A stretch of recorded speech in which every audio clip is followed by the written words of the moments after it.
Ainda sobre os 6 pontos que fazem um professor de matemática ser ruim, começando pelo sexto, volta e meia eu ouço a desculpa, mas o Enem, a gente tem que ensinar para o Enem.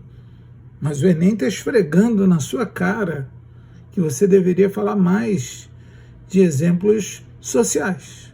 E eu vou dar 4 questões, 2 do Enem de 2021 e 2 do Enem de 2011, que ilustram muito bem essa situação. Essa primeira questão do Enem de 2021 fala sobre o imposto sobre um certo produto que depende de 3 faixas de preço. Até R$5.000 o produto estaria isento de imposto, provavelmente armas ou videogames, se depender desse governo que a gente tem agora. Depois entre 5.000 e 10.000 e depois de 10.000. Isso, na verdade, se assemelha muito ao método de cobrança do imposto de renda, cuja, aliás, a tabela deveria ter sido atualizada para diminuir o imposto pago pelos mais pobres ou pela classe média que não percebeu que é tratada como pobres. Isso o professor de matemática deveria falar. Se ele não fala, tem 2 opções. Ou ele se acha rico, não gosta de tocar nesse assunto, pode ser, ou simplesmente ele ignora esse detalhe.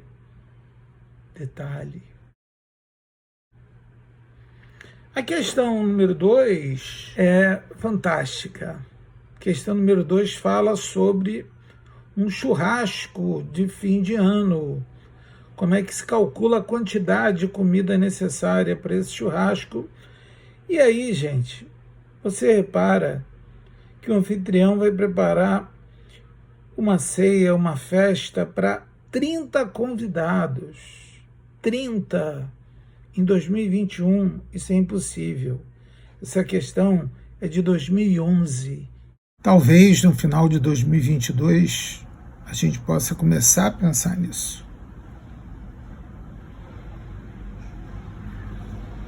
A questão número 3, infelizmente, fala de um assunto muito sério, que é a falta de água no sertão e o quanto a população precisa andar nessas ocasiões para buscar água. Esse, aliás, passou a ser um dos fatores que compõem o índice multidimensional de pobreza, o que veio muito bem a substituir aquele apenas pela renda per capita que a ONU adotava antes. Já a questão número 4 é uma projeção para o número de médicos por milhares de habitantes, que seria para 2020. Apesar de ser uma questão do Enem 2021, a gente percebe que é uma questão que estava no banco, que é elaborada com dados mais antigos. O Brasil foi crescendo a proporção de médicos, um trabalho de décadas, mas que tende a diminuir com as últimas ações do governo federal, como, por exemplo, a interrupção do FIES, que é o crédito estudantil. Com isso, a gente que já tem uma desigualdade muito grande no atendimento tende a piorar, porque os médicos de origem mais abastada, os que podem pagar a universidade particular, não têm interesse em atender a população mais pobre, mais distante. Queria lembrar que os médicos cubanos que cumpriam muito bem esse papel foram expulsos por esse mesmo governo. São essas coisas que o professor não pode se omitir, que o professor, na hora de resolver o problema, tem que falar. No item 5, quando eu disse que a gente pode responder parcialmente um aluno, não quer dizer que você pode aproveitar a pergunta do aluno, mesmo que você não saiba responder, para introduzir alguma coisa que você precise seja do interesse do conteúdo. É óbvio que é muito melhor dizer para o aluno, não sei, vou pesquisar, do que mentir. Hoje, facilmente, ele consegue descobrir isso. E ainda existe uma outra questão, que é manter o interesse da turma. Você pode estimular a turma a fazer uma pesquisa. Você pode estimular a turma a procurar aquilo que o aluno está perguntando. Você pode dizer uma ótima pergunta, vamos pesquisar.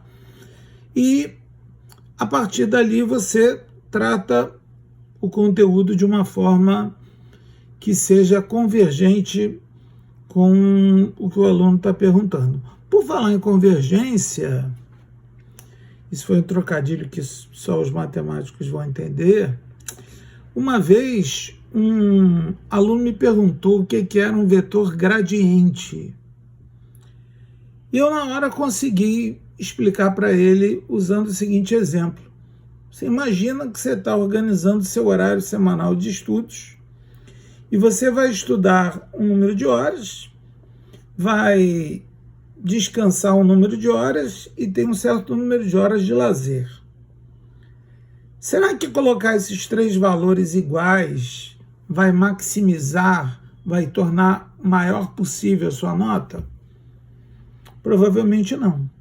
Mas também aumentar o número de horas e diminuir o seu lazer a 0 também não parece ser saudável para a sua nota ser a maior possível. Então, o que o vetor gradiente faz é exatamente isso. Escolher os 3 valores, nesse caso, que fazem com que a sua nota seja a maior. O aluno ficou feliz, eu fiquei muito feliz, a turma gostou e a aula prosseguiu sem nenhum problema. O item 4 é o mais delicado. Os alunos reclamam demais que os professores dizem que aquilo é para o futuro.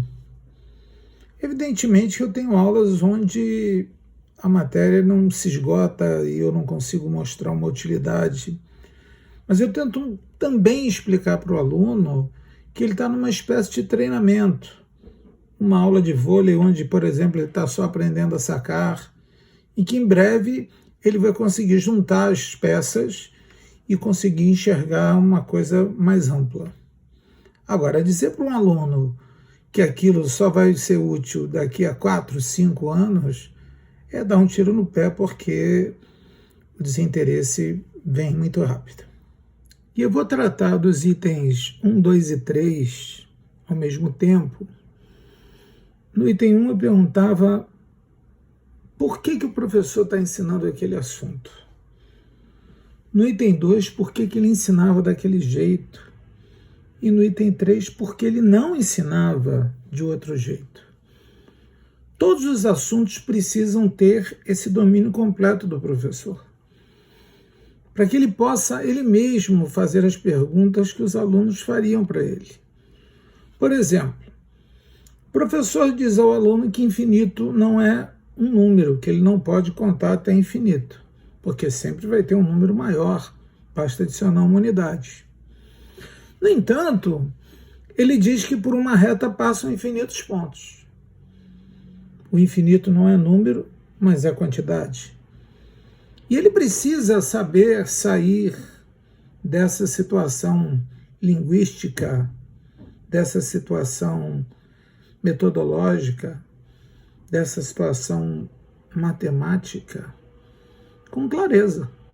E usando o exemplo anterior do vetor gradiente, a maioria dos professores, a maioria dos estudantes não sabe que o cálculo não foi inventado na ordem limite, derivada e integral. Que você teve um paralelo entre vários fenômenos acontecendo. Cavalieri já tinha feito uma espécie de integral quando fez a soma dos volumes. E Galileu também já tinha esboçado algo nesse sentido, o próprio Euler. De maneira que você tem a derivada e você tem a integral funcionando de forma paralela. E o ensino também é assim. O ensino médio e o ensino fundamental também podem ser estudados de várias formas. Você pega o livro aqui do Apostol, 2 volumes. O volume 1 tem 666 páginas. O volume 2 também é gigantesco. O vetor gradiente só aparece na página 238 do volume 2.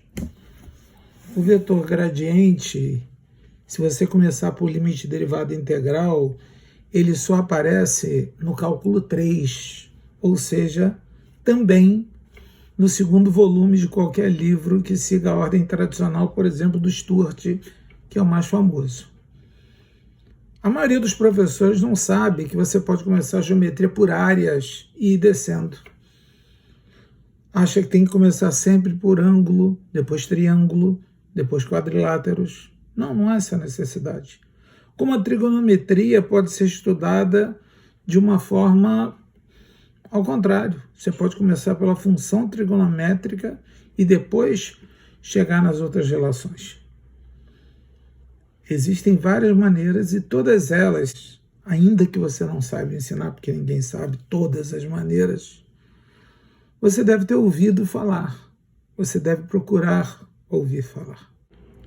Tanto a aquisição dos conhecimentos quanto a maneira de aprender é como se fosse uma espiral, onde você tem uns itens sobre os outros. O que a BNCC tinha como ideia inicial, mas que ou por inação do governo, ou por ganância das redes privadas, não vai ser colocado em prática. Pode ver o que as escolas particulares estão propondo agora para o ensino médio para você perceber. Redução da carga horária das matérias obrigatórias para atender os itinerários formativos, que serão dados em horários alternativos, possivelmente de forma virtual, juntando dezenas, centenas de alunos, tudo isso visando apenas o lucro. O seu interesse aqui não é. Um grande abraço.